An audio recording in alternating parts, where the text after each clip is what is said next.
Hello everyone, ito cooking time na ulit tayo. Ngayong araw magluluto ako ng tortang dulong. Ayan, nilagay ko na yung mga ricado. Ayan, syempre ang harina, huwag kakalimutan, at itlog. Ayan, mix natin. Ayan, 1/4 lang yung nabili ko. Kasi dalawa lang naman kaming kakain. So, ayan, naisipan kong dagdagan ng kamatis para mas magkaroon naman ng kulay at mas masarap. Siyempre, huwag kakalimutan, lagyan ng pampalasa,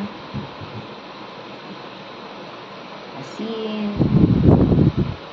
At ito na, ipiprito na natin. Ayan. Ayusin natin. Ito, ayan na, parami yung kamatis dito sa pangalawa. Ayan. Ito na, yung pangatlo, babalik na rin na natin. Ayan. O, diba? Ang ganda ng kulay. At ito na nga siya, luto na.